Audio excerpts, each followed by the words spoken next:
Hey folks, Mark here. Today we're diving into The Lord of Loot, a cooperative adventure for 1 to 5 players, ages 10 and up, that plays in about 60 to 90 minutes. The kingdom is in peril. Ancient portals are spewing creatures across the land, while the royal guard are still napping off their latest banquet.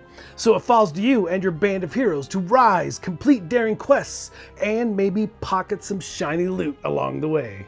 As you can see, the game bursts with table presents. Right out of the box, you'll be pulling weapons, spells, and items from cloth bags, tracking stamina and health with chunky wooden hearts, and flipping land tiles to grow the map as you explore. Guards shuffle around too, mostly they're in the way, while the day and night marker keeps ticking forward, shifting where monsters will spawn next. You'll pick from 5 heroes, each with their own quirks. The witch draws spells like candy. The knight is basically a walking fortress. The druid is built for the long haul. The wormkin darts around with an extra action every turn. Just don't feed her mushrooms. And then there's Wampy, who might be my favorite, who hits very hard, extremely hard, even without a weapon. From the start, teamwork is essential. You'll be passing items around, trading weapons, and setting up each other for the bigger fights. Each turn of the game begins with hunger. You'll eat or lose a heart, and then you've got 4 actions to spend however you would like to. Now, you can move across the board, you can flip a new land tile and trigger its icons, which is a crucial part of the whole game. You'll exploit that tile again for more loot, scoop up items, trade with your friends, or jump straight into a fight.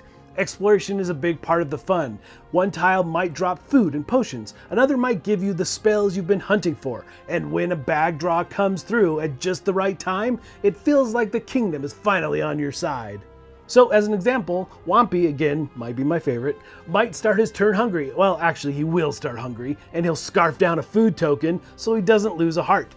Then march across the plains and reveal a new land tile, a shrine marked by a glowing crystal pillar. The icons give him a choice. Draw from the red item bag or the yellow spell bag. He goes for magic, pulling a spell that lets him fortify an ally's defense. Now, feeling confident, the team cheers, but the monster phase begins. The moon marker advances and a level 2 monster spawns right next to the witch. And suddenly, Wampy's very productive turn feels a little darker. So spells, they can really bring the loot to life. They aren't free. You'll need to spend ingredients from your backpack to cast them, but the effects can turn the tide, from landing extra hits in combat to transforming items into something more powerful. And yes, that magic is very powerful in this game, but managing your resources is a big part of that puzzle. But don't get too comfortable, because after your turn comes the monster phase, and the world pushes back. A card flips, the day-night marker advances, monsters spawn, and bosses march towards the nearest hero.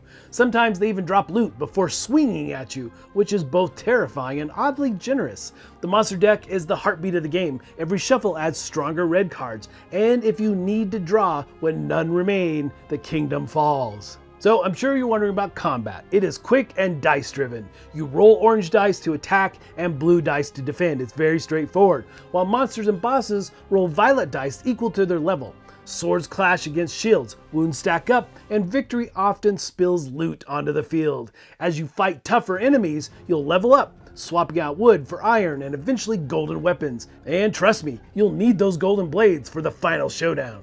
Every victory in this game brings a little growth. Each hero has their own upgrade path, from wooden gear to iron and eventually those gleaming gold weapons that make even the toughest monsters think twice. You'll earn new loot with every fight, level up your hero to gain stamina and hearts, and trade with teammates to fine-tune your builds. And when spells and equipment start to combine, the results can feel downright heroic, turning a simple sword swing into something mythic and epic. And that's where the bosses come in. You can't even scratch them until their quests are complete. Maybe you're reuniting kidnapped pets, or piling 5 treasures into Drakor's lair to soothe his obsessive bookkeeping, or scrambling to stop Volcanus' gnomes from tossing relics into a volcano before it blows. Each boss has its own puzzle, ridiculous and dangerous in equal measure, and figuring them out is half the fun. Victory only comes when every boss is defeated, but the kingdom won't wait forever. You've only got 2 total knockouts before you lose, and that monster deck is always running down. It's a game of constant choices. Do you gear up, share resources, and prepare, or do you take that risk and charge ahead? That's The Lord of Loot, a cooperative quest that's equal parts tension, teamwork, and treasure hunting, where the guards won't lift a finger and it's all on you. So, may your loot always be legendary. All right, folks, just a reminder once again, this has been a Dice Tower paid preview, and everything you've seen here has been in prototype form, so keep a close eye on the campaign for any changes that still may occur. Now, with that said, first and foremost, the game is just simply beautiful, and the standees really fit into the mood, the feel of this game. They're super colorful and large on the board, especially the bosses, and they really have different varied types of bosses that you can go up against, from easy all the way to hard. So you could choose, mix and match however you see fit. Now, I really also enjoy the fact that you have to spend time looting the board in order to gear up and build up your characters. But again, you only have so much time to do so. And your boards are all dual layered, slotted, which really helps to line up your different gear and different spells that you're putting into play. So there's a lot of neat, interesting choices to be made for sure. And combat for me is particularly fun because I love dice chucking, and there's lots of dice to be had here as you move around the board and battle the various monsters. But folks, ultimately, if this looks like something of interest to you, I'm sure they'd appreciate your support. So I think that's it for me. And until next time, we'll see you at the table.